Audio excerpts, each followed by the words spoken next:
Greyhound men's and women's cross-country programs, well, they're always putting in miles around the south side of Indianapolis. They're also lapping the competition. They're having an outstanding start to the 2014 fall campaign. Tell us how the season has gone for your team so far. Very well so far. We have been to several meets. We started out in Cincinnati at the Queen City Invite. Kids did really well there. The girls won the small division and the guys were the runner-up. Yep. Moved on to intercollegiates. Both teams were runner-up, and good performances though. And then I told the kids if every 2 weeks, basically our meets have kind of been that way this year. They've been big meets. If every 2 weeks we can get better, then we're going someplace. When it comes to conference time, how far down the road is that for your teams? Well, you know, it's one of the years where they're going to do the festival, so it's shoved back a little bit. Yep. So November the 8th. It'll be at Lewis University, so we've got a little bit of time. So we've got some quality practicing to do at this point.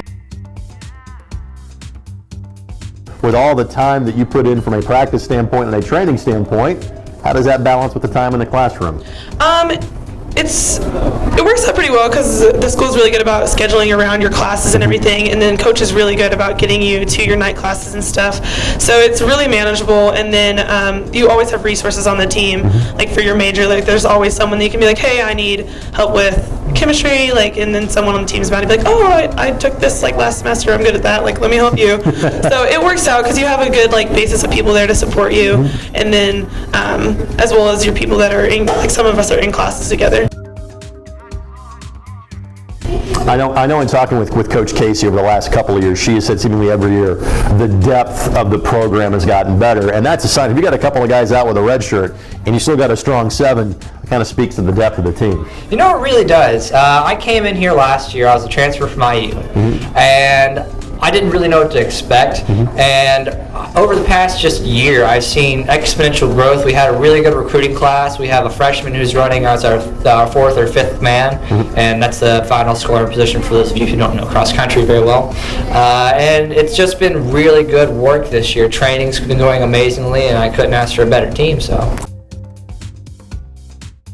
When it comes to being around the UIndy campus, when you look back to the decision to come here 3 or 4 years ago, you look back and say, yep, made the right decision, no doubt about it. Oh yeah, every time I think about it, I've never regretted this decision. What is it been about this place, whether it's athletics, academics, whatever the case may be, what's it been about this place that you're like, I'm glad I chose it?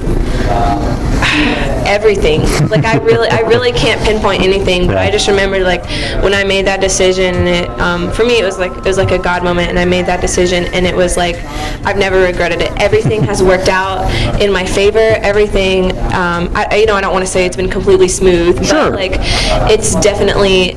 I can see. I don't know. I can see God's hand in it, and I can see how everything has just worked out so perfectly. If there's been a highlight from a cross-country standpoint for you to this point, what has that been for you? Probably this year when we were like just being at the line every race. Before, we've kind of been real loosey-goosey at the start line. Like you can kind of tell that all of us have been running with very little nerves. I really like that the most. It's hard to pick out one in particular race though, but it's the start line every year. This year it's just been really fun knowing I'm going to go in and battle with these guys. And then what's the goal for the rest of the season? The ultimate goal would be to try to make it to nationals, which is going to be pretty tough because we're in one of the deepest regionals in the country. But at the very least, we'd like to be top 2 or 3 at conference and top 8 at regionals. So that's kind of our minimum goal we have.